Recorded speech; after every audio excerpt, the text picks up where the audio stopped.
गोदान। लेखक मुंशी प्रेमचंद। कथावाचक सोनम। अध्याय 6।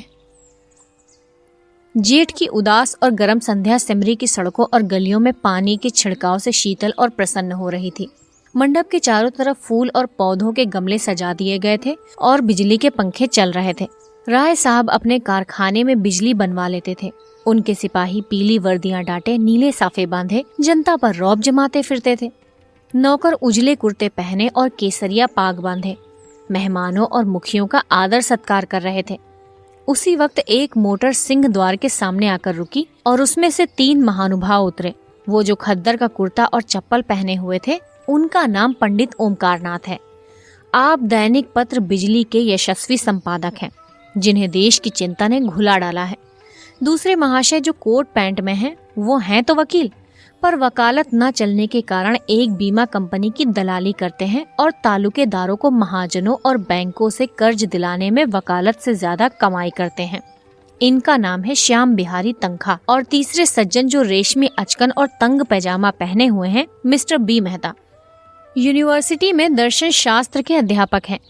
ये तीनों सज्जन राय साहब के सहपाठियों में हैं और शगुन के उत्सव में निमंत्रित हुए हैं। आज सारे इलाके में आसामी आएंगे और शगुन के रुपए भेंट करेंगे। रात को धनुष यज्ञ होगा और मेहमानों की दावत होगी।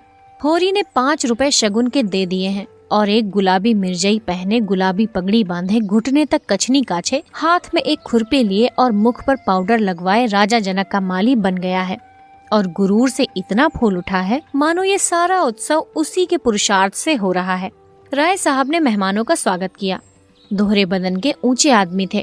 गठा हुआ शरीर, तेजस्वी चेहरा, ऊंचा माथा, गोरा रंग, जिस पर शरबती रेशमी चादर खूब खिल रही थी।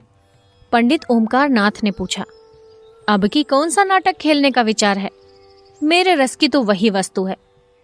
राय साहब ने तीनों सज्जनों को अपनी रावटी के सामने कुर्सियों पर बैठाते हुए कहा, पहले तो धनुष यज्ञ होगा, उसके बाद एक प्रहसन है। नाटक कोई अच्छा न मिला। कोई तो इतना लंबा कि शायद 5 घंटों में भी खत्म ना हो, और कोई इतना क्लिष्ट है कि शायद यहाँ एक व्यक्ति भी उसका अर्थ न समझे। आखिर मैंने स्वयं एक प्रहसन लिख डाला जो 2 घंटों में पूरा हो जाएगा। ओमकारनाथ को राय साहब की रचना शक्ति में बहुत संदेह था। उनका ख्याल था कि प्रतिभा तो गरीबी ही में चमकती है, दीपक की भांति, जो अंधेरे ही में अपना प्रकाश दिखाता है, उपेक्षा के साथ, जिसे छिपाने की भी उन्होंने चेष्टा नहीं की। पंडित ओमकारनाथ ने मुंह फेर लिया। मिस्टर तंखा इस बेमतलब की बातों में न पड़ना चाहते थे, फिर भी राय साहब को दिखा देना चाहते थे कि इस विषय में उन्हें कुछ बोलने का अधिकार है। बोले, नाटक कोई भी अच्छा हो सकता है अगर उसके अभिनेता अच्छे हों। अच्छे से अच्छा नाटक बुरे अभिनेताओं के हाथ में पड़कर बुरा हो सकता है। जब तक स्टेज पर शिक्षित अभिनेत्रियां नहीं आती, हमारी नाट्य कला का उद्धार नहीं हो सकता। अब की तो आपने काउंसिल में प्रश्नों की धूम मचा दी। मैं तो दावे के साथ कह सकता हूँ कि किसी मेंबर का रिकॉर्ड इतना शानदार नहीं है। दर्शन के अध्यापक मिस्टर मेहता इस प्रशंसा को सहन न कर सकते थे। विरोध तो करना चाहते थे, पर सिद्धांत की आड़ में। उन्होंने हाल ही में एक पुस्तक कई साल के परिश्रम से लिखी थी। उसकी जितनी धूम होनी चाहिए थी, उसकी शतांश भी नहीं हुई थी। इससे बहुत दुखी थे। बोले, भाई, मैं प्रश्नों का कायल नहीं। मैं चाहता हूँ हमारा जीवन हमारे सिद्धांतों के अनुकूल हो। आप कृषकों के शुभेक्षु हैं, उन्हें तरह तरह की रियायत देना चाहते हैं, जमींदारों के अधिकार छीन लेना चाहते हैं, बल्कि उन्हें आप समाज का शाप कहते हैं। फिर भी आप जमींदार हैं, वैसे ही जमींदार जैसे हजारों और जमींदार हैं। अगर आपकी धारणा है कि कृषकों के साथ रियायत होनी चाहिए, तो पहले आप खुद शुरू करें। काश्तकारों को बगैर नजराने के लिए पट्टा लिख दें, बेगार बंद कर दें, इजाफा लगान को तिलांजलि दे दें, चरावर जमीन छोड़ दें। मुझे उन लोगों से जरा भी हमदर्दी नहीं है जो बातें तो करते हैं कम्युनिस्टों की सी, मगर जीवन है रईसों का सा, उतना ही विलासमय, उतना ही स्वार्थ से भरा हुआ। राय साहब को आघात पहुंचा। वकील साहब के माथे पर बल पड़ गए और संपादक जी के मुंह में जैसे कालिख लग गई। वो खुद समिष्टवाद के पुजारी थे, पर सीधे घर में आग न लगाना चाहते थे। तंखा ने राय साहब की वकालत की। मैं समझता हूँ राय साहब का अपने आसामियों के साथ जितना अच्छा व्यवहार है, अगर सभी जमींदार वैसे ही हो जाएं, तो ये प्रश्न ही ना रहे। मेहता ने हथौड़े की दूसरी चोट जमाई। मानता हूँ आपका अपने आसामियों के साथ बहुत अच्छा बर्ताव है, मगर प्रश्न ये है कि उसमें स्वार्थ है या नहीं। इसका एक कारण क्या ये नहीं हो सकता कि मध्यम आंच में भोजन स्वादिष्ट पकता है? गुड़ से मारने वाले जहर से मारने वाले की अपेक्षा कहीं ज्यादा सफल हो सकते हैं। मैं तो केवल इतना जानता हूँ, हम या तो साम्यवादी हैं या नहीं हैं। हैं तो उसका व्यवहार करें, नहीं है तो बकना छोड़ दें। मैं नकली जिंदगी का विरोधी हूँ। अगर मांस खाना अच्छा समझते हो तो खुलकर खाओ, बुरा समझते हो तो मत खाओ। ये तो मेरी समझ में आता है, लेकिन अच्छा समझना और छिप कर खाना, ये मेरी समझ में नहीं आता। मैं तो इसे कायरता भी कहता हूँ और धूर्तता भी, जो वास्तव में एक है। राय साहब सभा चतुर आदमी थे। अपमान और आघात को धैर्य और उदारता से सहने का उन्हें अभ्यास था। कुछ असमंजस में पड़े हुए बोले, आपका विचार बिल्कुल ठीक है मेहता जी। आप जानते हैं मैं आपकी साफगोई का कितना आदर करता हूँ, लेकिन आप ये भूल जाते हैं कि अन्य यात्राओं की भांति विचारों की यात्रा में भी पड़ाव होते हैं और आप एक पड़ाव को छोड़कर दूसरे पड़ाव तक नहीं जा सकते। मानव जीवन का इतिहास इसका प्रत्यक्ष प्रमाण है। मैं उस वातावरण में पला हूँ जहाँ राजा ईश्वर है और जमींदार ईश्वर का मंत्री।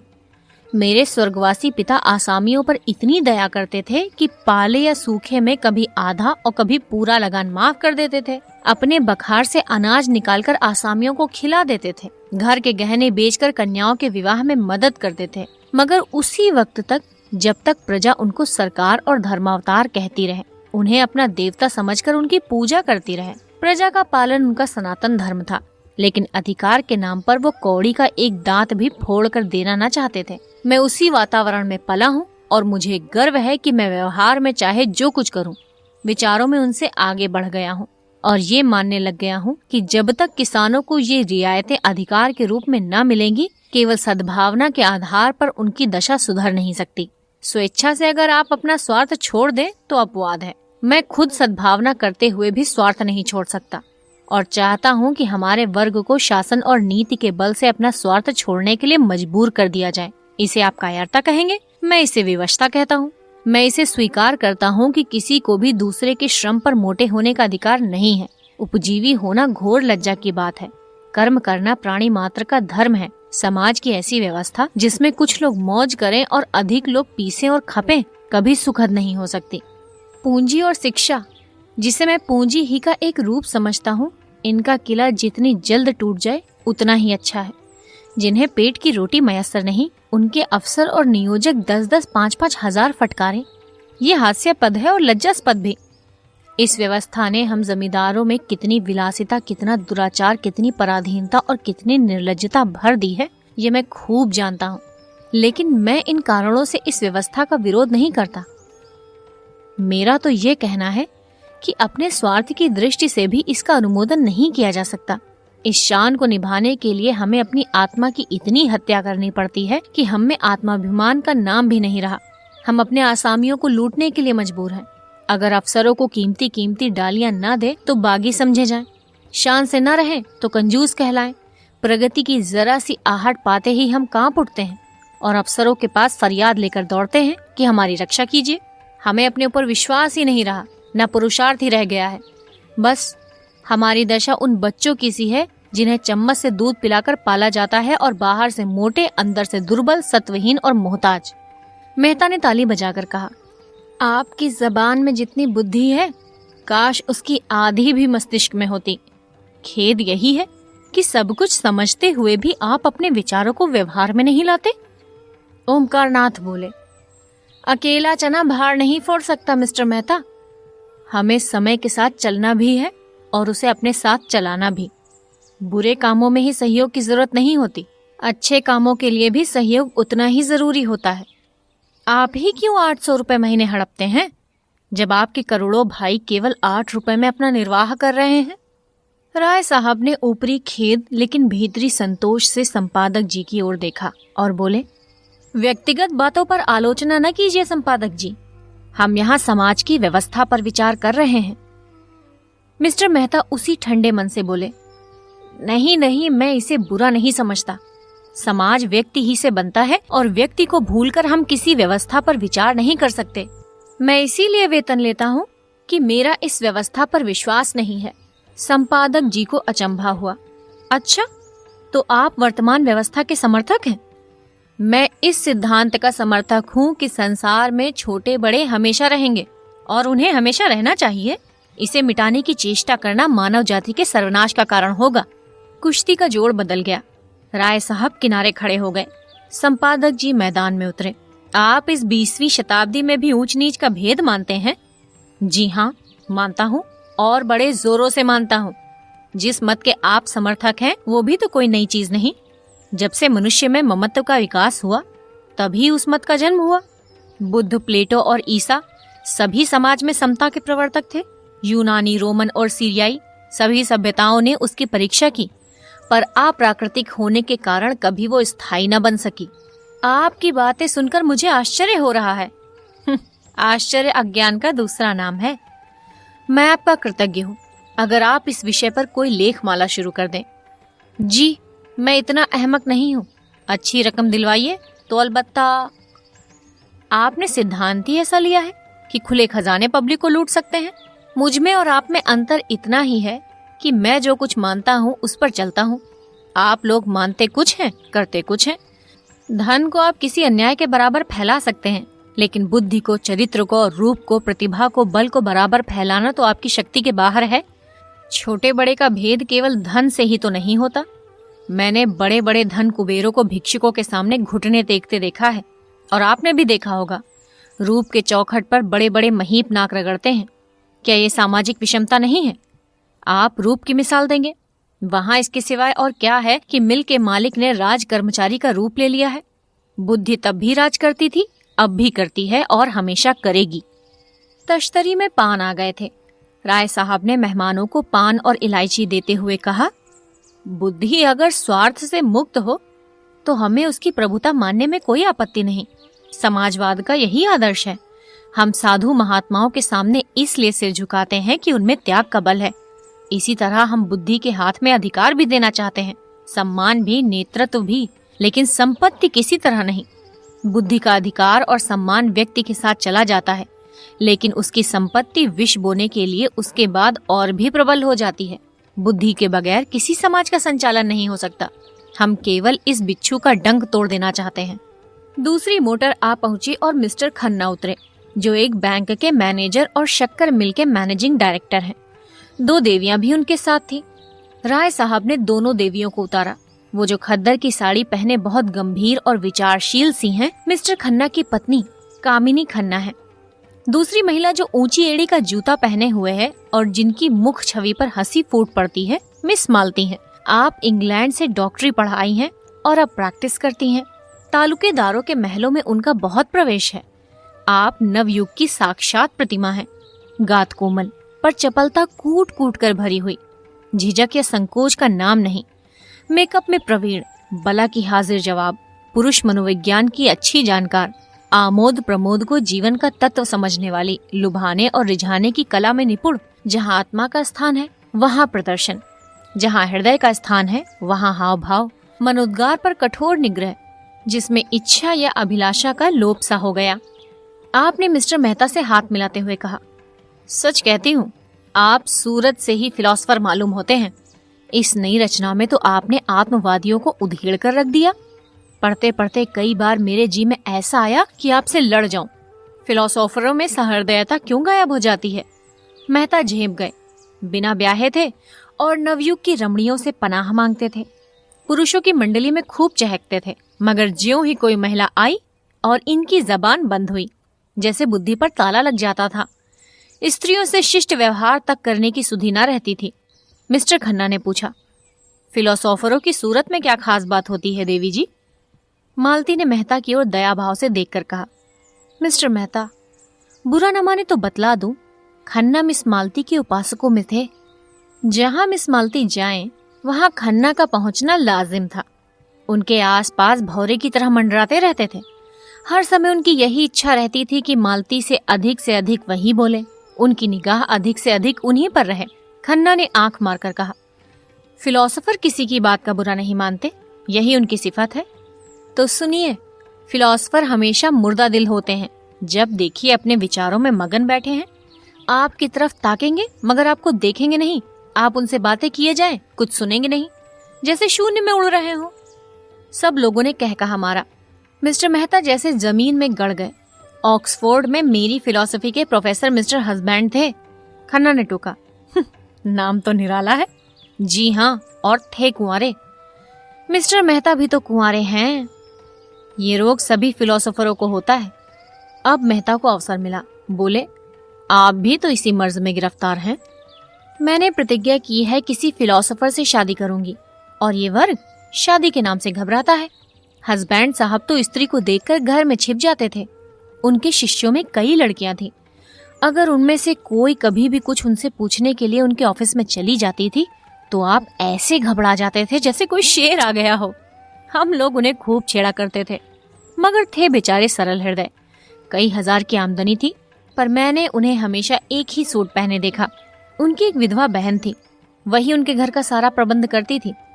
मिस्टर हस्बैंड को तो खाने की फिक्र ही नहीं रहती थी। मिलने वालों के डर से अपने कमरे का द्वार बंद करके लिखा पढ़ी करते थे।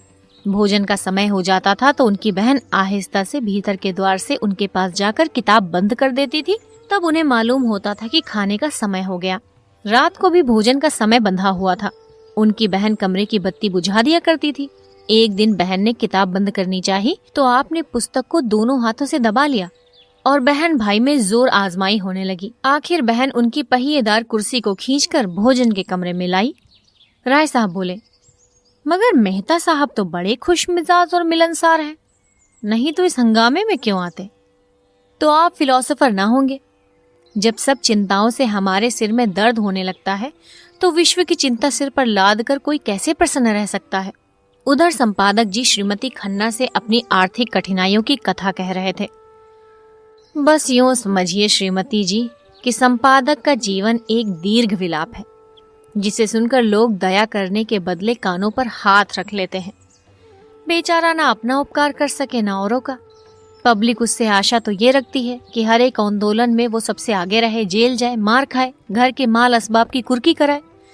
ये उसका धर्म समझा जाता है, लेकिन उसकी कठिनाइयों की ओर किसी का ध्यान नहीं हो। तो वो सब कुछ, उसे हर एक विद्या, हर एक कला में पारंगत होना चाहिए, लेकिन उसे जीवित रहने का अधिकार नहीं।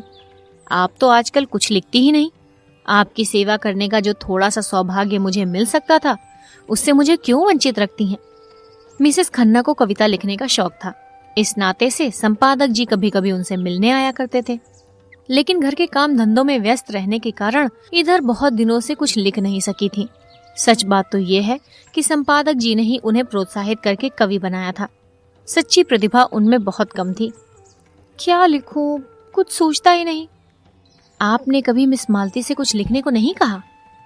संपादक जी उपेक्षा भाव से बोले, उनका समय मूल्यवान है कामिनी देवी।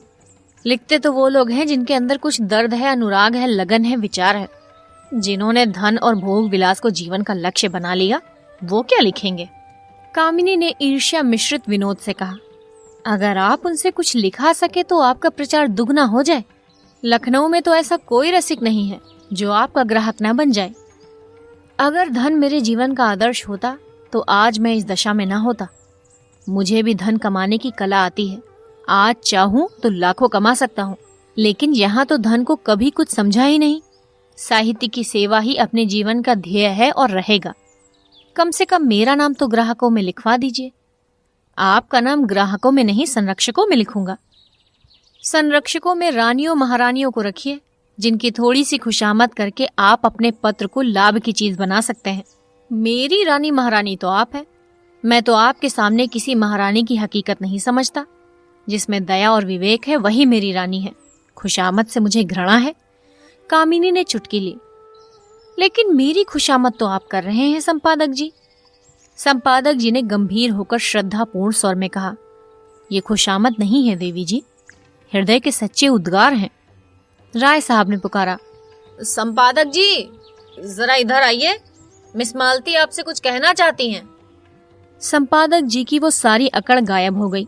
नम्रता और विनय की मूर्ति बने हुए आकर खड़े हो गए। मालती ने उन्हें सदै नेत्रों से देखकर कहा, मैं अभी कह रही थी कि दुनिया में मुझे सबसे ज्यादा डर संपादकों से लगता है। आप लोग जिसे चाहें एक क्षण में बिगाड़ दें। मुझसे चीफ सेक्रेटरी साहब ने एक बार कहा, अगर मैं इस ब्लडी ओमकारनाथ को जेल में बंद कर सकूं तो अपने को भाग्यवान समझूं। ओमकारनाथ की बड़ी बड़ी मूछें खड़ी हो गईं, आंखों में गर्व की ज्योति चमक उठी। यूं वो बहुत शांत प्रकृति के आदमी थे, लेकिन ललकार सुनकर उनका पुरुषत्व उत्तेजित हो जाता था। दृढ़ता भरे स्वर में बोले, इस कृपा के लिए आपका कृतज्ञ हूँ। उस बज़्म में अपना जिक्र तो आता है, चाहे किसी तरह आए। आप सेक्रेटरी महोदय से कह दीजिएगा कि ओमकारनाथ उन आदमियों में नहीं है जो इन धमकियों से डर जाए। उसकी कलम उसी वक्त विश्राम लेगी जब उसकी जीवन यात्रा समाप्त हो जाएगी। उसने अनीति और स्वेच्छाचार को जड़ से खोदकर फेंक देने का जिम्मा लिया है।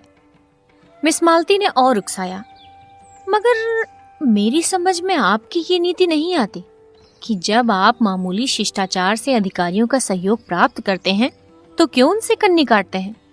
अगर आप अपनी आलोचनाओं में आग और विष जरा कम कर दें तो मैं वादा करती हूँ कि आपको गवर्नमेंट से काफी मदद दिला सकती हूँ। जनता को तो आपने देख लिया, उससे अपील की, उसकी खुशामद की, अपनी कठिनाइयों की कथा कही, मगर कोई नतीजा ना निकला। अब जरा अधिकारियों को भी आजमा कर देखिए। तीसरे महीने आप मोटर पर न निकलने लगे और सरकारी दावतों में निमंत्रित न होने लगे तो मुझे जितना चाहे कोसिएगा। तब यही रईस और नेशनलिस्ट जो आपकी परवाह नहीं करते आपके द्वार के चक्कर लगाएंगे। ओमकारनाथ अभिमान के साथ बोले, यही तो मैं नहीं कर सकता देवी जी। मैंने अपने सिद्धांतों को हमेशा ऊंचा और पवित्र रखा है और जीते जी उनकी रक्षा करूंगा। दौलत के पुजारी तो गली गली मिलेंगे, मैं सिद्धांत के पुजारियों में हूँ। मैं इसे दंभ कहती हूँ। आपकी इच्छा, धन की आपको परवाह नहीं है, सिद्धांतों का खून करके नहीं, तो आपके पत्र में विदेशी वस्तुओं के विज्ञापन क्यों होते हैं? मैंने किसी भी दूसरे पत्र में इतने विदेशी विज्ञापन नहीं देखे। आप बनते तो हैं आदर्शवादी और सिद्धांतवादी, पर अपने फायदे के लिए देश का धन विदेश भेजते हुए आपको जरा भी खेद नहीं होता। आप किसी तर्क से इस नीति का समर्थन नहीं कर सकते। ओमकारनाथ के पास सचमुच कोई जवाब न था। उन्हें बगले झांकते देखकर राय साहब ने उनकी हिमायत की। तो आखिर आप क्या चाहती हैं? इधर से भी मारे जाएं, उधर से भी मारे जाएं, तो पत्र कैसे चले? मिस मालती ने दया करना ना सीखा था। पत्र नहीं चलता तो बंद कर दीजिए। अपना पत्र चलाने के लिए आपको विदेशी वस्तुओं के प्रचार का कोई अधिकार नहीं। अगर आप मजबूर हैं तो सिद्धांत का ढोंग छोड़िए। मैं तो सिद्धांतवादी पत्रों को देखकर जल उठती हूँ। जी चाहता है दिया सलाई दिखा दूं। जो व्यक्ति कर्म और वचन में सामंजस्य नहीं रख सकता वो और चाहे जो कुछ हो, सिद्धांतवादी नहीं है। मेहता खिल उठे। थोड़ी देर पहले उन्होंने खुद इस विचार का प्रतिपादन किया था। उन्हें मालूम हुआ कि इस रमणी में विचार की शक्ति भी है, केवल तितली नहीं। संकोच जाता रहा। यही बात मैं अभी कह रहा था। विचार और व्यवहार में सामंजस्य का न होना ही धूर्तता है, मक्कारी है। मिस मालती प्रसन्न मुख से बोली, तो इस विषय में आप और मैं एक हैं और मैं भी फिलोसोफर होने का दावा कर सकती हूँ। खन्ना की जीभ में खुजली हो रही थी। बोले, आपका एक एक अंग फिलॉसफी में डूबा हुआ है? मालती ने उनकी लगाम खींची। अच्छा, आपको भी फिलॉसफी में दखल है? मैं तो समझती थी आप बहुत पहले अपनी फिलॉसफी को गंगा में डुबो बैठे। नहीं तो आप इतने बैंकों और कंपनियों के डायरेक्टर ना होते। राय साहब ने खन्ना को संभाला। तो क्या आप समझती हैं कि फिलॉसफर को हमेशा फाके मस्त रहना चाहिए? जी हाँ, फिलॉसफर अगर मोह पर विजय ना पा सके तो फिलॉसफर कैसा? इस लिहाज से तो शायद मिस्टर मेहता भी फिलॉसफर ना ठहरे। मेहता ने जैसे आस्तीन चढ़ाकर कहा, मैंने तो कभी ये दावा नहीं किया राय साहब। मैं तो इतना ही जानता हूँ कि जिन औजारों से लोहार काम करता है उन्हीं औजारों से सोनार नहीं करता। क्या आप चाहते हैं आम भी उसी दशा में फले फूले जिसमें बबूल या ताड़? मेरे लिए धन केवल उन सुविधाओं का नाम है जिनसे मैं अपना जीवन सार्थक कर सकूं। धन मेरे लिए बढ़ने और फलने फूलने वाली चीज नहीं, केवल साधन है। मुझे धन की बिल्कुल इच्छा नहीं। आप वो साधन जुटा दें जिसमें मैं अपने जीवन का उपयोग कर सकूं। ओमकारनाथ समिष्टवादी थे। व्यक्ति की इस प्रधानता को कैसे स्वीकार करते? इसी तरह हर एक मजदूर कह सकता है कि उसे काम करने की सुविधाओं के लिए 1000 महीने की जरूरत है। अगर आप समझते हैं कि उस मजदूर के बगैर आपका काम नहीं चल सकता तो आपको वो सुविधाएं देनी पड़ेंगी। अगर वही काम दूसरा मजदूर थोड़ी सी मजदूरी में कर दे तो कोई वजह नहीं कि आप पहले मजदूर की खुशामद करें। अगर मजदूरों के हाथ में अधिकार होता तो मजदूरों के लिए स्त्री और शराब भी उतनी ही जरूरी सुविधा हो जाती जितनी फिलोसोफरों के लिए। तो आप विश्वास मानिए, मैं उनसे ईर्ष्या न करता। जब आपका जीवन सार्थक करने के लिए स्त्री इतनी आवश्यक है तो आप शादी क्यों नहीं कर लेते? मेहता ने निसंकोच भाव से कहा। इसलिए कि मैं समझता हूँ मुक्त भोग आत्मा के विकास में बाधक नहीं होता। विवाह तो आत्मा को और जीवन को पिंजरे में बंद कर देता है। खन्ना ने इसका समर्थन किया। बंधन और निग्रह पुरानी थ्योरियां हैं, नई थ्योरी है मुक्त भोग। मालती ने चोटी पकड़ी। तो अब मिसेस खन्ना को तलाक के लिए तैयार रहना चाहिए। तलाक का बिल तो पास हो, शायद उसका पहला उपयोग आप ही करेंगे। कामिनी ने मालती की ओर विष भरी आंखों से देखा और मुंह सिकोड़ लिया, मानो कह रही हैं, खन्ना तुम्हें मुबारक रहे, मुझे परवाह नहीं। मालती ने मेहता की तरफ देखकर कहा, इस विषय में आपके क्या विचार है मिस्टर मेहता? मेहता गंभीर हो गए। वो किसी प्रश्न पर अपना मत प्रकट करते थे तो जैसे अपनी सारी आत्मा उसमें डाल देते थे। विवाह को मैं सामाजिक समझौता समझता हूँ और उसे तोड़ने का अधिकार ना पुरुष को है ना स्त्री को। समझौता करने के पहले आप स्वाधीन हैं, समझौता हो जाने के बाद आपके हाथ कट जाते हैं। तो आप तलाक के विरोधी हैं, क्यों? पक्का। और मुक्त भोग वाला सिद्धांत? वो उनके लिए है जो विवाह नहीं करना चाहते। अपनी आत्मा का संपूर्ण विकास सभी चाहते हैं, फिर विवाह कौन करे और क्यों करे? इसलिए कि मुक्ति सभी चाहते हैं, पर ऐसे बहुत कम हैं जो लोभ से अपना गला छुड़ा सके। आप किसे श्रेष्ठ समझते हैं, विवाहित जीवन को या अविवाहित जीवन को? समाज की दृष्टि से विवाहित जीवन को, व्यक्ति की दृष्टि से अविवाहित जीवन को। धनुष यज्ञ का अभिनय निकट था। 10 से 1 तक धनुष यज्ञ, 1 से 3 तक प्रहसन, ये प्रोग्राम था। भोजन की तैयारी शुरू हो गई। मेहमानों के लिए बंगले में रहने का अलग अलग प्रबंध था। खन्ना के परिवार के लिए 2 कमरे रखे गए थे। और भी कितने ही मेहमान आ गए थे। सभी अपने अपने कमरों में गए और कपड़े बदल बदल कर भोजनालय में जमा हो गए। यहाँ छूत छात का कोई भेद न था। सभी जातियों और वर्णों के लोग साथ भोजन करने बैठे। केवल संपादक ओमकार नाथ सबसे अलग अपने कमरे में फलाहार करने गए और कामिनी खन्ना को सिरदर्द हो रहा था। उन्होंने भोजन करने से इनकार किया। भोजनालय में मेहमानों की संख्या 25 से कम न थी। शराब भी थी और मांस भी। इस उत्सव के लिए राय साहब अच्छी किस्म की शराब खास तौर पर खिंचवाते थे। खींची जाती थी दवा के नाम से, पर होती थी खालिस शराब। मांस भी कई तरह के पकते थे, कोफ्ते, कबाब और पुलाव। मुर्ग, मुर्गियां, बकरा, हिरन, तीतर, मोर, जिसे जो पसंद है वो खाए। भोजन शुरू हो गया तो मिस मालती ने पूछा, संपादक जी कहाँ रह गए? किसी को भेजो राय साहब, उन्हें पकड़ लाएं। राय साहब ने कहा, वो वैष्णव हैं, उन्हें यहाँ बुलाकर क्यों बेचारे का धर्म नष्ट करोगी? बड़ा ही आचारनिष्ठ आदमी है। आज ये और कुछ न सही, तमाशा तो रहेगा ही। सहसा एक सज्जन को देखकर उसने पुकारा, आप भी तशरीफ रखते हैं मिर्जा खुर्शीद? ये काम आपके सुपुर्द, आपकी लियाकत की परीक्षा हो जाएगी। मिर्जा खुर्शीद गोरे चिट्टे आदमी थे। भूरी भूरी मूछें, नीली आंखें, दोहरी देह, चांद के बाल सफाचट, छकलिया अचकन और चूड़ीदार पैजामा पहने थे। सूफी मुसलमान थे। 2 बार हज कराए थे, मगर शराब खूब पीते थे। कहते थे जब हम खुदा का एक हुक्म भी कभी नहीं मानते तो दीन के लिए क्यों जान दें। बड़े दिल लगी बाज, बेफिक्रे जीव थे। पहले बसरे में ठीके का कारोबार करते थे। लाखों कमाए मगर शामत आई कि एक मेम से आशनाई कर बैठे। मुकदमेबाजी हुई, जेल जाते जाते बचे। 24 घंटे के अंदर मुल्क से निकल जाने का हुक्म हुआ। जो कुछ जहां था वहीं छोड़ा और सिर्फ 50,000 लेकर भाग खड़े हुए। बम्बई में उनके एजेंट थे। सोचा था उनसे हिसाब किताब कर लें और जो कुछ निकलेगा उसी में जिंदगी काट लेंगे, मगर एजेंटों ने जाल करके उनसे वो 50,000 भी ऐंठ लिए। निराश होकर वहां से लखनऊ चले। गाड़ी में एक महात्मा से साक्षात हुआ। महात्मा जी ने उन्हें सब्ज़बाग दिखाकर उनकी घड़ी, अंगूठियां और रुपए सब उड़ा लिए। बेचारे लखनऊ पहुँचे तो देह के कपड़ों के सिवा और कुछ न था। राय साहब से पुरानी मुलाकात थी। कुछ उनकी मदद से और कुछ अन्य मित्रों की मदद से एक जूते की दुकान खोल ली।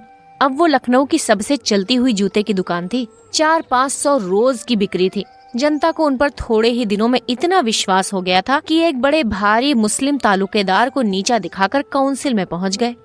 अपनी जगह पर बैठे बैठे बोले, जी नहीं, मैं किसी का दिन नहीं बिगाड़ता, ये काम आपको खुद करना चाहिए। मजा तो जब है कि आप उन्हें शराब पिलाकर छोड़े। ये आपके हुस्न के जादू की आजमाइश है। चारों तरफ से आवाजें आईं। हाँ हाँ मिस मालती, आज अपना कमाल दिखाइए। मालती ने मिर्जा को ललकारा। कुछ इनाम दोगे? 100 रुपए की एक थैली। हुश, 100 रुपए? लाख रुपए का धर्म बिगाड़ूं 100 के लिए? अच्छा, आप खुद अपनी फीस बताइए। 1000 कौड़ी कम नहीं। अच्छा मंजूर। जी नहीं, लाकर मेहता जी के हाथ में रख दीजिए पहले। मिर्जा ने तुरंत 100 रुपए का नोट जेब से निकाला और उसे दिखाते हुए खड़े होकर बोले, भाइयों, ये हम सब मर्दों की इज्जत का मामला है। अगर मिस मालती की फरमाइश ना पूरी हुई तो हमारे लिए कहीं मुंह दिखाने की जगह न रहेगी। अगर मेरे पास रुपए होते तो मैं मिस मालती की एक एक अदा पर 1-1 लाख कुर्बान कर देता। एक पुराने शायर ने अपने माशूक के एक काले तिल पर समरखंद और बुखारा के सूबे कुर्बान कर दिए थे। आज आप सभी साहबों की जवां मर्दी और हुस्न परस्ती का इम्तिहान है। जिसके पास जो कुछ है सच्चे सूरमे की तरह निकाल कर रख दे। आपको इल्म की कसम, माशूक की अदाओं की कसम, अपनी इज्जत की कसम, पीछे कदम न हटाइए। मर्दों, रुपए खर्च हो जाएंगे, नाम हमेशा के लिए रह जाएगा। ऐसा तमाशा लाखों में भी सस्ता है। देखिए, लखनऊ के हसीनों की रानी एक जाहिद पर अपने हुस्न का मंत्र कैसे चलाती है। भाषण समाप्त करते ही मिर्जा जी ने हर एक की जेब की तलाशी शुरू कर दी। पहले मिस्टर खन्ना की तलाशी हुई। उनकी जेब से 5 रुपए निकले। मिर्जा ने मुंह फीका करके कहा, वाह खन्ना साहब वाह, नाम बड़े दर्शन छोटे। इतनी कंपनियों के डायरेक्टर, लाखों की आमदनी, और आपकी जेब में 5 रुपए। लाहौल बिला कुव्वत। कहाँ है मेहता? आप जरा जाकर मिसेस खन्ना से कम 100 रुपए वसूल कर लाएं। खन्ना खिसिया कर बोले, हाँ जी, उनके पास 1 पैसा भी ना होगा। कौन जानता था कि यहाँ आप तलाशी लेना शुरू करेंगे। खैर, आप खामोश रहिए, हम अपनी तकदीर तो आजमा लें। अच्छा तो मैं जाकर उनसे पूछता हूँ। जी नहीं, आप यहाँ से हिल नहीं सकते मिस्टर मेहता। आप फिलोसोफर हैं, मनोविज्ञान के पंडित। देखिए, अपनी भद्द ना करवाइएगा। मेहता शराब पीकर मस्त हो जाते थे। उस मस्ती में उनका दर्शन उड़ जाता था और विनोद सजीव हो जाता था। लपक कर मिसेस खन्ना के पास गए और 5 मिनट ही में मुंह लटकाकर लौट आए। मिर्जा ने पूछा, अरे क्या खाली हाथ? राय साहब हंसे, काजी के घर चूहे भी सयाने। मिर्जा ने कहा, हो बड़े खुश नसीब खन्ना, खुदा की कसम। मेहता ने कहा मारा और जेब से 100 रुपए के 5 नोट निकाले। मिर्जा ने लपक कर उन्हें गले लगा लिया। चारों तरफ से आवाजें आने लगी, कमाल है, मानता हूँ उस्ताद, क्यों ना हो, फिलोसोफर ही जो ठहरे। मिर्जा ने नोटों को आंखों से लगाकर कहा, भाई मेहता, आज से मैं तुम्हारा शागिर्द हो गया। बताओ क्या जादू मारा? मेहता अकड़कर लाल लाल आंखों से ताकते हुए बोले, अजी कुछ नहीं, ऐसा कौन सा बड़ा काम था। जाकर पूछा अंदर आऊं? बोली, आप हैं मेहता जी, आइए। मैंने अंदर जाकर कहा, जहां लोग ब्रिज खेल रहे हैं, अंगूठी 1000 से कम की नहीं है, आपने तो देखा है। बस वहीं आपके पास रुपए हो तो 500 रुपए देकर 1000 की चीज ले लीजिए, ऐसा मौका फिर न मिलेगा। मिस मालती ने इस वक्त रुपए न दिए तो बेदाग निकल जाएंगी। पीछे से कौन देता है, शायद इसलिए उन्होंने अंगूठी निकाली है कि 500 रुपए किसके पास धरे होंगे। मुस्कुराई और चट अपने बटुए से 5 नोट निकाल कर दे दिए और बोली, मैं बिना कुछ लिए घर से नहीं निकलती, ना जाने कब जरूरत पड़े। खन्ना खिसिया कर बोले, जब हमारे प्रोफेसरों का ये हाल है तो यूनिवर्सिटी का ईश्वर ही मालिक है। खुर्शीद ने घाव पर नमक छिड़का, अरे तो कौन सी ऐसी बड़ी रकम है जिसके लिए आपका दिल बैठा जाता है। खुदा झूठ न बुलवाए तो ये आपकी एक दिन की आमदनी है। समझ लीजिएगा एक दिन बीमार पड़ गए और जाएगा भी तो मिस मालती ही के हाथ में। आपके दर्दे जिगर की दवा मिस मालती ही के पास तो है। मालती ने ठोकर मारी, देखिए मिर्जा जी, तबेले में लती आहूज अच्छी नहीं। मिर्जा ने दुम हिलाई, कान पकड़ता हूँ देवी जी। मिस्टर तनख्वाह की तलाशी हुई। मुश्किल से 10 रुपए निकले। मेहता की जेब से केवल 98 निकली। कई सज्जनों ने 1-1, 2-2 रुपए खुद दे दिए। हिसाब जोड़ा गया तो 300 की कमी थी। ये कमी राय साहब ने उदारता के साथ पूरी कर दी। संपादक जी ने मेवे और फल खाए थे और जरा कमर सीधी कर रहे थे कि राय साहब ने जाकर कहा, आपको मिस मालती याद कर रही हैं? खुश होकर बोले, मिस मालती मुझे याद कर रही हैं? धन्यवाद। राय साहब के साथ ही हॉल में आ विराजे। उधर नौकरों ने मेजें साफ कर दी थी। मालती ने आगे बढ़कर उनका स्वागत किया। संपादक जी ने नम्रता दिखाई। बैठिए, तकल्लुफ न कीजिए, मैं इतना बड़ा आदमी नहीं हूं। मालती ने श्रद्धा भरे भाव में कहा, आप तकल्लुफ समझते होंगे, मैं समझती हूँ मैं अपना सम्मान बढ़ा रही हूँ। यूं आप अपने को कुछ समझें तो आपको शोभा भी नहीं देता है, लेकिन यहाँ जितने सज्जन जमा हैं सभी आपकी राष्ट्र और साहित्य सेवा से भली भांति परिचित हैं। आपने इस क्षेत्र में जो महत्वपूर्ण काम किया है, अभी चाहे लोग उसका मूल्य न समझें, लेकिन वो समय बहुत दूर नहीं है। मैं तो कहती हूँ कि वो समय आ गया है जब हर एक नगर में आपके नाम की सड़कें बनेंगी, क्लब बनेंगे, टाउन हॉलों में आपके चित्र लटकाए जाएंगे। इस वक्त जो थोड़ी बहुत जागृति है वो आप ही के महान उद्योग का प्रसाद है। आपको ये जानकर आनंद होगा कि देश में अब आपके ऐसे अनुयायी पैदा हो गए हैं जो आपके देहात सुधार आंदोलन में आपका हाथ बटाने को उत्सुक हैं, और उन सज्जनों की बड़ी इच्छा है कि ये काम संगठित रूप से किया जाए और एक देहात सुधार संघ स्थापित किया जाए जिसके आप सभापति हों। ओमकारनाथ के जीवन में ये पहला अवसर था कि उन्हें चोटी के आदमियों में इतना सम्मान मिले। यूं वो कभी कभी आम जलसों में बोलते थे और कई सभाओं के मंत्री और उपमंत्री भी थे, लेकिन शिक्षित समाज में अब तक उनकी उपेक्षा ही थी। उन लोगों में वो किसी तरह मिल न पाते थे, इसलिए आम जलसों में उनकी निष्क्रियता और स्वार्थांधता की शिकायत किया करते थे और अपने पत्र में एक एक को रगेदते थे। कलम तेज थी, वाणी कठोर, साफ गोई की जगह उच्छृंखलता कर बैठते थे, इसलिए लोग उन्हें खाली ढोल समझते थे। उसी समाज में आज उनका इतना सम्मान। कहाँ है आज स्वराज और स्वाधीन भारत और हंटर के संपादक? आकर देखें और अपना कलेजा ठंडा करें। आज अवश्य ही देवताओं की उन पर कृपा दृष्टि है। सौद्योग कभी निष्फल नहीं जाता, ये ऋषियों का वाक्य है। वो स्वयं अपनी नजरों में उठ गए। कृतज्ञता से पुलकित होकर बोले, देवी जी, आप तो मुझे कांटों में घसीट रही हैं। मैंने तो जनता की जो कुछ भी सेवा की अपना कर्तव्य समझकर, मैं इस सम्मान को अपना नहीं उस उद्देश्य का सम्मान समझ रहा हूँ जिसके लिए मैंने अपना जीवन अर्पित कर दिया है।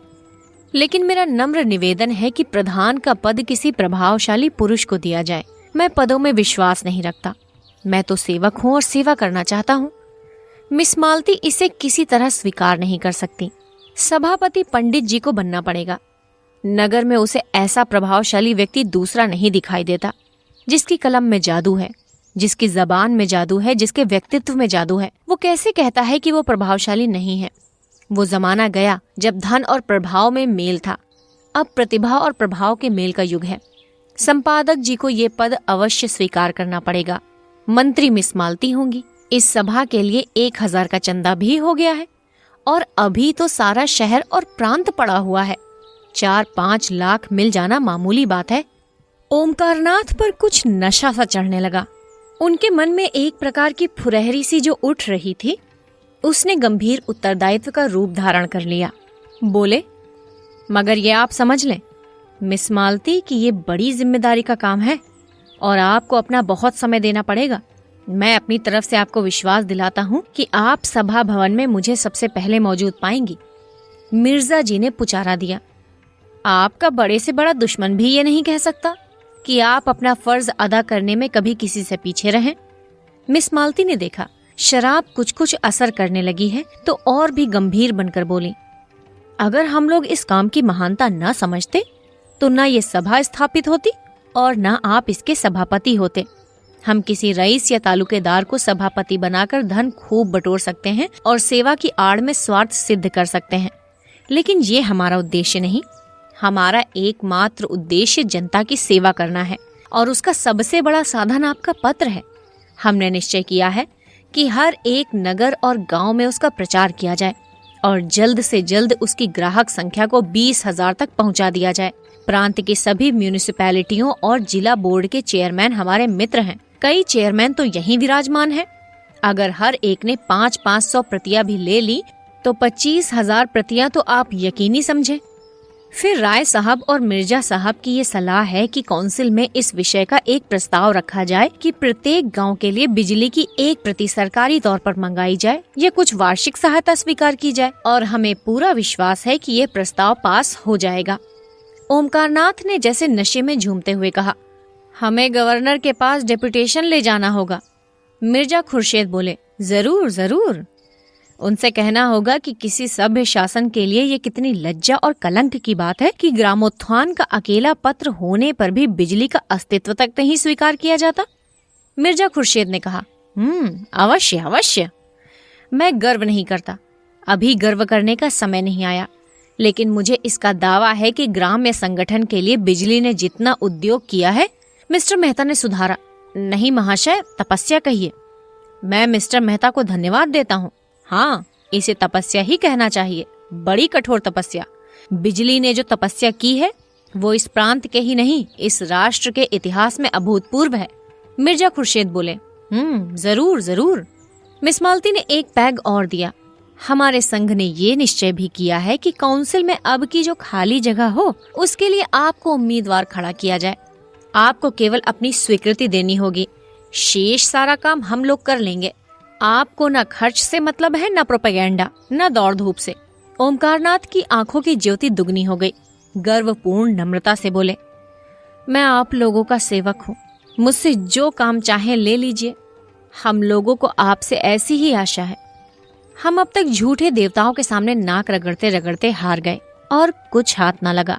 अब हमने आप में सच्चा पथ प्रदर्शक और सच्चा गुरु पाया है, और इस शुभ दिन के आनंद में आज हमें एक मन एक प्राण होकर अपने अहंकार को, अपने दंभ को तिलांजलि दे देनी चाहिए। हम में आज से कोई ब्राह्मण नहीं है, कोई शूद्र नहीं है, कोई हिंदू नहीं है, कोई मुसलमान नहीं है, कोई ऊंच नहीं, कोई नीच नहीं। हम सब एक ही माता के बालक, एक ही गोद के खेलने वाले, एक ही थाली के खाने वाले भाई हैं। जो लोग भेदभाव में विश्वास रखते हैं, जो लोग पृथकता और कट्टरता के उपासक हैं, उनके लिए हमारी सभा में स्थान नहीं है। जिस सभा के सभापति पूज्य ओमकारनाथ जी जैसे विशाल हृदय व्यक्ति हों, उस सभा में ऊंच नीच का, खान पान का और जाति पाति का भेद नहीं हो सकता। जो महानुभाव एकता में और राष्ट्रीयता में विश्वास न रखते हों, वो कृपया यहाँ से उठकर चले जाएं। राय साहब ने शंका की, मेरे विचार में एकता का ये आशय नहीं कि हम सब लोग खान पान का विचार छोड़ दें। मैं शराब नहीं पीता, तो क्या मुझे इस सभा से अलग हो जाना चाहिए? मालती ने निर्मम स्वर में कहा, बेशक अलग हो जाना पड़ेगा। आप इस संघ में रहकर किसी तरह का भेद नहीं रख सकते। मेहता जी ने घड़े को ठोका, मुझे संदेह है कि हमारे सभापति जी स्वयं खान पान की एकता में विश्वास नहीं रखते हैं। ओमकारनाथ का चेहरा जर्द पड़ गया। इस बदमाश ने ये क्या बेवक्त की शहनाई बजा दी। दुष्ट कहीं गड़े मुर्दे न उखाड़ने लगे। नहीं, ये सारा सौभाग्य स्वप्न की भांति शून्य में विलीन हो जाएगा। मिस मालती ने उनके मुंह की ओर जिज्ञासा की दृष्टि से देखकर दृढ़ता से कहा, आपका संदेह निराधार है मेहता महोदय। क्या आप समझते हैं कि राष्ट्र की एकता का ऐसा अनन्य उपासक, ऐसा उदार चेता पुरुष, ऐसा रसिक कवि इस निरर्थक और लज्जाजनक भेद को मान्य समझेगा? ऐसी शंका करना उनकी राष्ट्रीयता का अपमान करना है। ओमकारनाथ का मुखमंडल प्रदीप्त हो गया। प्रसन्नता और संतोष की आभा झलक पड़ी। मालती ने उसी स्वर में कहा, और इससे भी अधिक उनकी पुरुष भावना का। एक रमणी के हाथों से शराब का प्याला पाकर वो कौन भद्र पुरुष है जो इनकार कर दे? ये तो नारी जाति का अपमान होगा, उस नारी जाति का जिसके नयन बाणों से अपने हृदय को बिंधवाने की लालसा पुरुष मात्र में होती है, जिसकी अदाओं पर मर मिटने के लिए बड़े बड़े महीप लालायित रहते हैं। लाइए बोतल और प्याले और दौर चलने दीजिए। इस महान अवसर पर किसी तरह की शंका, किसी तरह की आपत्ति राष्ट्रद्रोह से कम नहीं। पहले हम अपने सभापति की सेहत का जाम पिएंगे। बर्फ, शराब और सोडा पहले से ही तैयार था। मालती ने ओमकारनाथ को अपने हाथों से लाल विष से भरा हुआ गिलास दिया और उन्हें कुछ ऐसी जादू भरी चितवन से देखा कि उनकी सारी निष्ठा, सारी वर्ण श्रेष्ठता काफूर हो गई। मन में कहा, सारा आचार विचार परिस्थितियों के अधीन है। आज तुम दरिद्र हो, किसी मोटर कार को धूल उड़ाते देखते हो तो ऐसा बिगड़ते हो कि उसे पत्थरों से चूर चूर कर दो। लेकिन क्या तुम्हारे मन में कार की लालसा नहीं है? परिस्थिति ही विधि है और कुछ नहीं। बाप दादों ने नहीं पी थी, ना पी हो। उन्हें ऐसा अवसर ही कब मिला था? उनकी जीविका पोथी पत्रों पर थी। शराब लाते कहाँ से और पीते भी तो कहाँ जाते? फिर वो तो रेलगाड़ी पर ना चढ़ते थे, नल का पानी ना पीते थे, अंग्रेजी पढ़ना पाप समझते थे। समय कितना बदल गया है। समय के साथ अगर नहीं चल सकते तो वो तुम्हें पीछे छोड़कर चला जाएगा। ऐसी महिला के कोमल हाथों से विष भी मिल जाए तो शिरोधार्य करना चाहिए। जिस सौभाग्य के लिए बड़े बड़े राजे तरसते हैं वो आज उनके सामने खड़ा है, क्या वो उसे ठुकरा सकते हैं? उन्होंने गिलास ले लिया और सिर झुकाकर अपनी कृतज्ञता दिखाते हुए एक ही सांस में पी गए और तब लोगों को गर्व भरी आंखों से देखा, मानो कह रहे हो, अब तो आपको मुझ पर विश्वास आया। क्या समझते हैं मैं निरा पोंगा पंडित हूँ? अब तो मुझे दम्भी और पाखंडी कहने का साहस नहीं कर सकते। हॉल में ऐसा शोरगुल मचा कि कुछ न पूछो, जैसे पिटारे में बंद कह कह निकल पड़े हों। वाह देवी जी, क्या कहना है, कमाल है मिस मालती, कमाल। तोड़ दिया, नमक का कानून तोड़ दिया, धर्म का किला तोड़ दिया, नेम का घड़ा फोड़ दिया। ओमकारनाथ के कंठ के नीचे शराब का पहुंचना था कि उनकी रसिकता वाचाल हो गई। मुस्कुरा कर बोले, मैंने अपने धर्म की थाती मिस मालती के कोमल हाथों में सौंप दी है और मुझे विश्वास है वो उसकी यथोचित रक्षा करेंगी। उनके चरण कमलों के इस प्रसाद पर मैं ऐसे 1000 धर्मों को न्यौछावर कर सकता हूँ। कहकहों से हॉल गूंज उठा। संपादक जी का चेहरा फूल उठा था, आंखें झुकी पड़ती थीं। दूसरा गिलास भरकर बोले, ये मिस मालती की सेहत का जाम है, आप लोग पिएंगे और उन्हें आशीर्वाद दें। लोगों ने फिर अपने अपने गिलास खाली कर दिए। उस वक्त मिर्जा खुर्शेद ने एक माला लाकर संपादक जी के गले में डाल दिया और बोले, सज्जनों, फिदवी ने अभी अपने पूज्य सदर साहब की शान में एक कसीदा कहा है, आप लोगों की इजाजत हो तो सुनाऊं? चारों तरफ से आवाजें आईं, हाँ हाँ जरूर सुनाइए। ओमकारनाथ भंग तो आए दिन पिया करते थे और उनका मस्तिष्क उसका अभ्यस्त हो गया था, मगर शराब पीने का उन्हें यह पहला अवसर था। भंग का नशा मंथर गति से एक स्वप्न की भांति आता था और मस्तिष्क पर मेघ के समान छा जाता था। उनकी चेतना बनी रहती थी। उन्हें खुद मालूम होता था कि इस समय उनकी वाणी बड़ी लच्छेदार है और उनकी कल्पना बहुत प्रबल। शराब का नशा उनके ऊपर सिंह की भांति झपटा और दबोच बैठा। वो कहते कुछ है, मुंह से निकलता कुछ है। फिर ये ज्ञान भी जाता रहा, वो क्या कहते हैं और क्या करते हैं इसकी सुधि ही ना रही। ये स्वप्न का रोमानी वैचित्र्य ना था, जागृति का वो चक्कर था जिसमें साकार निराकार हो जाता है। न जाने कैसे उनके मस्तिष्क में ये कल्पना जाग उठी कि कसीदा पढ़ना कोई बड़ा अनुचित काम है। मेज पर हाथ पटक कर बोले, नहीं, कदापि नहीं, यहाँ कोई कसीदा नहीं होगा, नहीं होगा। हम सभापति हैं, हमारा हुक्म है। हम अभी इस सभा को तोड़ सकते हैं, अभी तोड़ सकते हैं, सभी को निकाल सकते हैं, कोई हमारा कुछ नहीं कर सकता। हम सभापति हैं, कोई दूसरा सभापति नहीं है। मिर्जा ने हाथ जोड़कर कहा, हुजूर, इस कसीदे में तो आपकी तारीफ की गई है। संपादक जी ने लाल पर ज्योतिहीन नेत्रों से देखा। तुम हमारी तारीफ क्यों की? क्यों की बोलो, क्यों हमारी तारीफ की? हम किसी का नौकर नहीं है, किसी के बाप का नौकर नहीं है, किसी साले का दिया नहीं खाते। हम खुद संपादक हैं, हम बिजली का संपादक है, हम उसमें सबका तारीफ करेगा। देवी जी, हम तुम्हारा तारीफ नहीं करेगा। हम कोई बड़ा आदमी नहीं है, हम सबका गुलाम है, हम आपका चरण रज है। मालती देवी हमारी लक्ष्मी, हमारी सरस्वती, हमारी राधा। ये कहते हुए वो मालती के चरणों की तरफ झुके और मुंह के बल फर्श पर गिर पड़े। मिर्जा खुर्शेद ने दौड़कर उन्हें संभाला और कुर्सियां हटाकर वहीं जमीन पर लिटा दिया। फिर उनके कानों के पास मुंह ले जाकर बोले, राम नाम सत्य है, कहिए तो आपका जनाजा निकालें। राय साहब ने देखा, कल देखना कितना बिगड़ता है, एक एक को अपने पत्र में रगे देगा और ऐसा ऐसा रगे देगा कि आप भी याद करेंगे। एक ही दुष्ट है, किसी पर दया नहीं करता, लिखने में तो अपना जोर नहीं रखता। ऐसा गधा आदमी कैसे इतना अच्छा लिखता है, ये हास्य है। कई आदमियों ने संपादक जी को उठाया और ले जाकर उनके कमरे में लिटा दिया। उधर पंडाल में धनुष यज्ञ हो रहा था। कई बार इन लोगों को बुलाने के लिए आदमी जा चुके थे। कई हुक्काम भी पंडाल में आ पहुँचे थे। लोग उधर जाने को तैयार हो रहे थे कि सहसा एक अफगान आकर खड़ा हो गया। गोरा रंग, बड़ी बड़ी मूछें, ऊंचा कद, चौड़ा सीना, आंखों में निर्भयता का उन्माद भरा हुआ, ढीला ढाला कुर्ता, पैरों में सलवार, जरी के काम की सदरी, सिर पर पगड़ी और कुलाह, कंधे में चमड़े का बैग लटकाए, कंधे पर बंदूक रखे और कमर में तलवार बांधे ना जाने किधर से आ खड़ा हो गया और गरज कर बोला, खबरदार, कोई यहाँ से मत जाओ। हमारा 7 का आदमी पर डाका पड़ा है। यहाँ का जो सरदार है वो हमारा आदमी को लूट लिया है।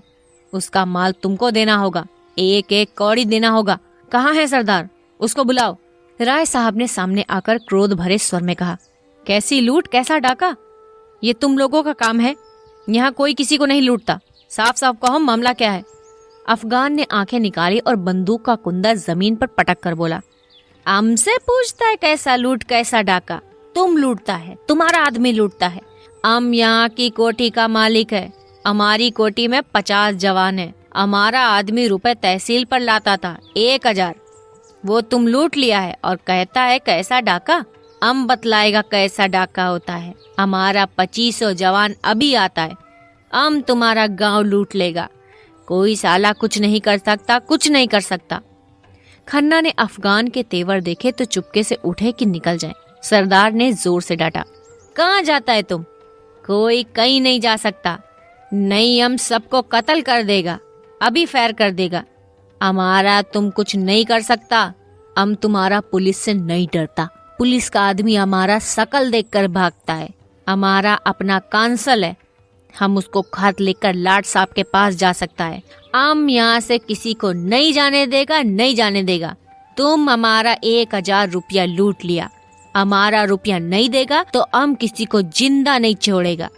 तुम सब आदमी दूसरों के माल को लूट सकता है और या माशूक के साथ शराब पी सकता है।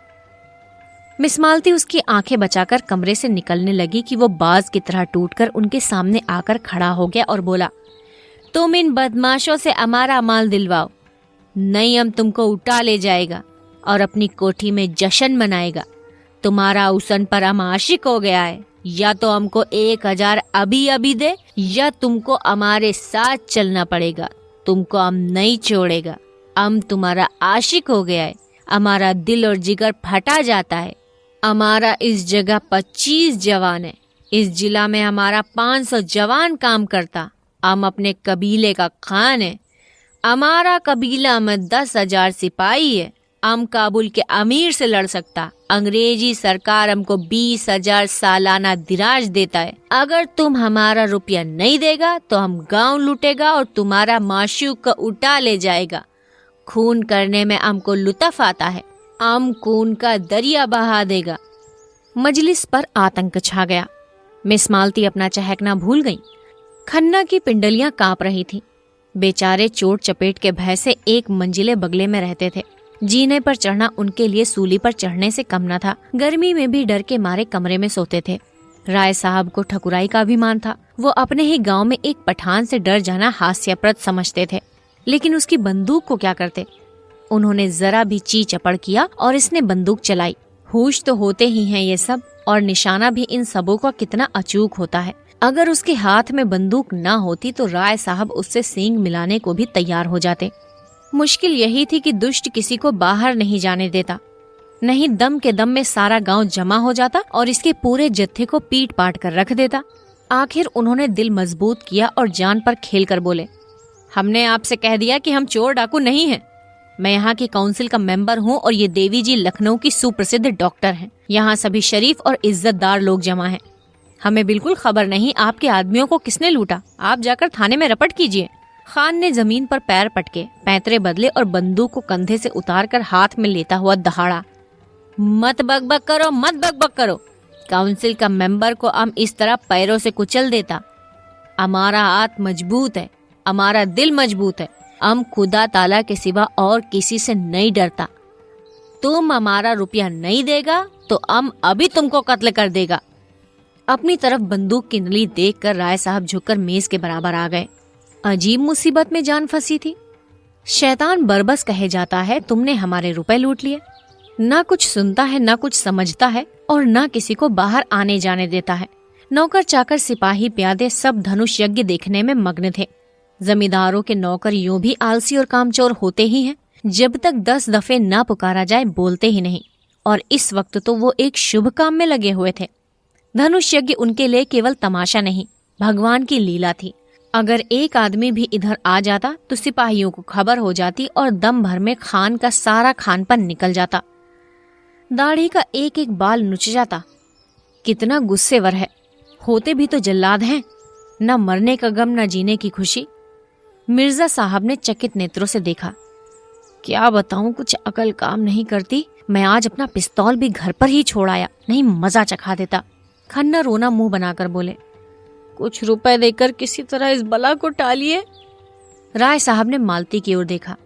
देवी जी, अब आपकी क्या सलाह है? मालती का मुखमंडल तमतमा रहा था। बोली, होगा क्या, मेरी इतनी बेइज्जती हो रही है और आप लोग बैठे देख रहे हैं। 20 मर्दों के होते एक उजड्डा पठान मेरी इतनी दुर्गति कर रहा है और आप लोगों के खून में जरा भी गर्मी नहीं आती। आपको जान इतनी प्यारी है, क्यों एक आदमी बाहर जाकर शोर नहीं मचाता? क्यों आप लोग उस पर झपट कर उसके हाथ से बंदूक नहीं छीन लेते? बंदूक ही तो चलाएगा, चलाने दो। 1 या 2 की जान ही तो जाएगी, जाने दो। मगर देवी जी मर जाने को जितना आसान समझती थी और लोग ना समझते थे। कोई आदमी बाहर निकलने की फिर हिम्मत करे और पठान गुस्से में आकर 10-5 फायर कर दे तो यहाँ सफाया हो जाएगा। बहुत होगा पुलिस उसे फांसी की सजा दे देगी। वो भी क्या ठीक, वो एक बड़े कबीले का सरदार है। उसे फांसी देते हुए सरकार भी सोच विचार करेगी, ऊपर से दबाव पड़ेगा। राजनीति के सामने न्याय को कौन पूछता है? हमारे ऊपर उल्टे मुकदमे दायर हो जाएं और दंडकारी पुलिस बिठा दी जाए तो आश्चर्य नहीं। कितने मजे से हंसी मजाक हो रहा था, अब तक ड्रामा का आनंद उठाते होते। इस शैतान ने आकर एक नई विपत्ति खड़ी कर दी और ऐसा जान पड़ता है कि बिना 2-1 खून किए मानेगा भी नहीं। खन्ना ने मालती को फटकारा। देवी जी, आप तो हमें ऐसा लताड़ रही हैं मानो अपनी प्राण रक्षा करना कोई पाप है। प्राण का मोह प्राणी मात्र में होता है और हम लोगों में भी हो तो कोई लज्जा की बात नहीं। आप हमारी जान इतनी सस्ती समझती हैं, ये देखकर मुझे खेद होता है। 1000 का ही तो मामला है, आपके पास मुफ्त के 1000 हैं, उसे देकर क्यों नहीं विदा कर देती? आप खुद अपनी बेइज्जती करा रही हैं, इसमें हमारा क्या दोष? राय साहब ने गर्म होकर कहा। अगर इसने देवी जी को हाथ लगाया तो चाहे मेरी लाश यहीं तड़पने लगे, मैं उससे भिड़ जाऊंगा। आखिर वो भी तो आदमी ही है। मिर्जा साहब ने संदेह से सिर हिलाकर कहा। राय साहब, आप अभी इन सबों के मिजाज से वाकिफ नहीं हैं। ये फैर करना शुरू करेगा तो फिर किसी को जिंदा न छोड़ेगा। इनका निशाना बेख्ता होता है। मिस्टर तनखा बेचारे आने वाले चुनाव की समस्या सुलझाने आए थे। 10-5 हजार का वारा न्यारा करके घर जाने का स्वप्न देख रहे थे। यहाँ जीवन ही संकट में पड़ गया। बोले, सबसे सरल उपाय वही है जो अभी खन्ना जी ने बतलाया। 1000 की ही बात है और रुपए मौजूद हैं, तो आप लोग इतना क्यों सोच विचार कर रहे हैं? मिस मालती ने तनखा को तिरस्कार भरी आंखों से देखा। आप लोग इतने कायर हैं, ये मैं न समझती थी। मैं भी ये न समझता था कि आपको रुपए इतने प्यारे हैं और वो भी मुफ्त के। जब आप लोग मेरा अपमान देख सकते हैं तो अपने घर की स्त्रियों का अपमान भी देख सकते होंगे। तो आप भी पैसे के लिए अपने घर के पुरुषों को होम करने में संकोच न करेंगी। खान इतनी देर तक झल्लाया हुआ सा इन लोगों की गिटपिट सुन रहा था। एकाएक गरज कर बोला, आम अब नहीं मानेगा। आम इतनी देर यहाँ खड़ा है, तुम लोग कोई जवाब नहीं देता। आम तुमको 1 लम्हा और देता। अगर तुम रुपया नहीं देता तो अम सीटी बजाएगा और हमारा 25 जवान यहाँ आ जाएगा, बस। फिर आंखों में प्रेम की ज्वाला भरकर उसने मिस मालती को देखा। तुम हमारे साथ चलेगा दिलदार, हम तुम्हारे ऊपर फिदा हो जाएगा, अपना जान तुम्हारे कदमों पर रख देगा। इतना आदमी तुम्हारा आशिक है, मगर कोई सच्चा आशिक नहीं। सच्चा इश्क क्या है, हम दिखा देगा। तुम्हारा इशारा पाते ही हम अपने सीने में खंजर चुभा सकता है। मिर्जा ने घिघिया कर कहा। देवी जी, खुदा के लिए इस मूजी को रुपए दे दीजिए। खन्ना ने हाथ जोड़कर याचना की। हमारे ऊपर दया करो मिस मालती। राय साहब तनकर बोले, हरगिज नहीं। आज जो कुछ होना है हो जाने दीजिए, या तो हम खुद मर जाएंगे या इन जालिमों को हमेशा के लिए सबक दे देंगे। तनखा ने राय साहब को डांट बताई। शेर की मान में घुसना कोई बहादुरी नहीं है, मैं इसे मूर्खता समझता हूँ। मिस मालती के मनोभाव कुछ और ही थे। खान के लालसा प्रदीप नेत्रों ने उन्हें आश्वस्त कर दिया था और अब इस कांड में उन्हें मनचलेपन का आनंद आ रहा था। उनका हृदय कुछ देर इन नर पुंगुओं के बीच में रहकर उनके बर्बर प्रेम का आनंद उठाने के लिए ललचा रहा था। शिष्ट प्रेम की दुर्बलता और निर्जीवता का उन्हें अनुभव हो चुका था। आज अक्खड़ अनघड़ पठानों के उन्मत्त प्रेम के लिए उनका मन दौड़ रहा था, जैसे संगीत का आनंद उठाने के बाद कोई मस्त हाथियों की लड़ाई देखने के लिए दौड़े। उन्होंने खान साहब के सामने जाकर निशंक भाव से कहा, तुम्हें रुपए नहीं मिलेंगे। खान ने हाथ बढ़ाकर कहा, तो हम तुमको लूट ले जाएगा। तुम इतने आदमियों के बीच में से हमको नहीं ले जा सकते। हम तुमको 1000 आदमियों के बीच में से ले जा सकता है। तुमको जान से हाथ धोना पड़ेगा। हम अपने माशूक के लिए अपने जिस्म का एक एक बोटी निचवा सकता है। उसने मालती का हाथ पकड़कर खींचा। उसी वक्त होरी ने कमरे में कदम रखा। वो राजा जनक का माली बना हुआ था और उसके अभिनय ने देहातियों को हंसाते हंसाते लुटा दिया था। उसने सोचा, मालिक अभी तक क्यों नहीं आए, वो भी तो आकर देखें कि देहाती इस काम में कितने कुशल होते हैं। उनके यार दोस्त भी देखें। कैसे मालिक को बुलाए, वो अवसर खोज रहा था और ज्यों ही मोहलत मिली दौड़ा हुआ यहाँ आया, मगर यहाँ का दृश्य देखकर भौचक्का सा खड़ा रह गया। सब लोग चुप्पी साधे थर-थर कांपते कातर नेत्रों से खान को देख रहे थे और खान मालती को अपनी तरफ खींच रहा था। उसकी सहज बुद्धि ने परिस्थिति का अनुमान कर लिया। उसी वक्त राय साहब ने पुकारा, होरी दौड़ कर जा और सिपाहियों को बुला ला, जल्दी दौड़। होरी पीछे मुड़ा था कि खान ने उसके सामने बंदूक तान कर डांटा, कहाँ जाता है सुअर, हम गोली मार देगा। होरी गंवार था। लाल पगड़ी देखकर उसके प्राण निकल जाते थे, लेकिन मस्त सांड पर लाठी लेकर पिल पड़ता था। वो कायर न था, मारना और मरना दोनों ही जानता था, मगर पुलिस के हथकंडों के सामने उसकी एक न चलती थी। बंधे बंधे कौन फिरे, रिश्वत के रुपए कहाँ से लाए, बाल बच्चों को किस पर छोड़े। मगर जब मालिक ललकारते हैं तो फिर किसका डर, तब तो वो मौत के मुंह में भी कूद सकता है। उसने झपट कर खान की कमर पकड़ी और ऐसा अड़ंगा मारा कि खान चारों खाने चित जमीन पर आ रहे और लगे पश्तों में गालियां देने। होरी उनकी छाती पर चढ़ बैठा और जोर से दाढ़ी पकड़कर खींची। दाढ़ी उसके हाथ में आ गई। खान ने तुरंत अपनी कुलाह उतार फेंकी और जोर मारकर खड़ा हो गया। अरे ये तो मिस्टर मेहता हैं, वही। लोगों ने चारों तरफ से मेहता को घेर लिया। कोई उनके गले लगता, कोई उनकी पीठ पर थपकियां देता था और मिस्टर मेहता के चेहरे पर ना हंसी थी ना गर्व। चुपचाप खड़े थे मानो कुछ हुआ ही नहीं। मालती ने नकली रोष से कहा, आपने ये बेआबरूपन कहाँ सीखा? मेरा दिल अभी तक धड़धड़ कर रहा है। मेहता ने मुस्कुराते हुए कहा, जरा इन भले आदमियों की जवामर्दी की परीक्षा ले रहा था। जो गुस्ताखी हुई हो उसे क्षमा कीजिएगा। गोदान, लेखक मुंशी प्रेमचंद, कथावाचक सोनम। अध्याय 6।